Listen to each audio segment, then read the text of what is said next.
Şimdiki okuyacağım türkünün adı da Gülseren. Bu türkünün de yaşanmış bir öyküsü var.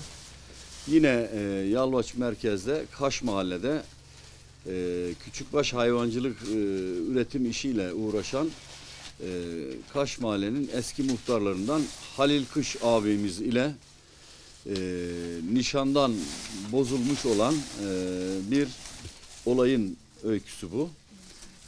Halil Kış evlilik çağına geldiği zaman onun annesi buna bir kız bulur Müderris mahallesinden. Somuncuoğlu'nun kızı diye bilinen Gülseren ablayı Allah'ın emri peygamberin kavliyle isterler. Nişan kurulur, hediyeler alınır verilir. Ancak daha sonra nişandan bu evlilik gerçekleşemez. Nişanlar atılır, bozulur. Dolayısıyla işte verilen hediyeler geri alınır. Bunun üzerine bu türkü yakılır.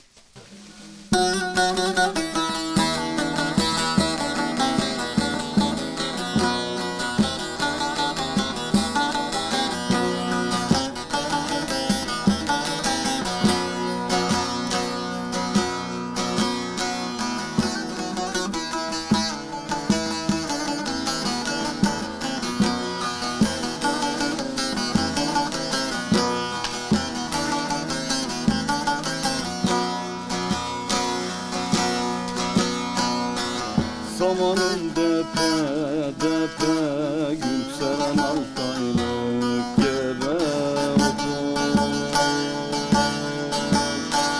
Gülseren oğlan doğrusa aydından geldik gebe. Elinde mendil mendil kendin gel kendin. Gülseren oğlan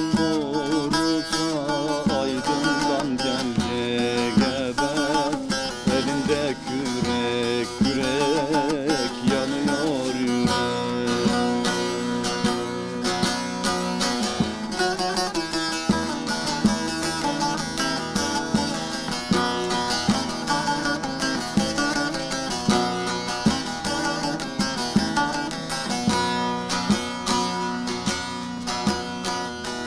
Somuncunun köşküne hakim gelmiş keşfine okur.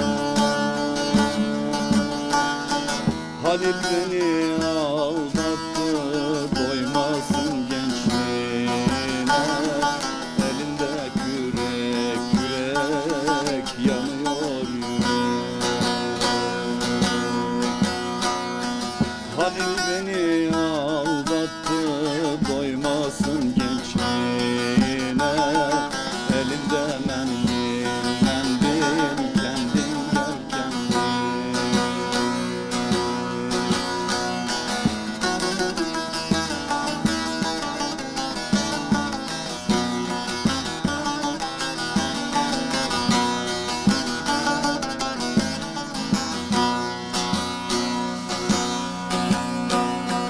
Mekkeler azık oldu, kökeni gazık oldu. Çok ağlama Gülseren, mantoya yazık oldu. Elinde mendil mendil kendin gel kendin. Çok ağlama Gülseren,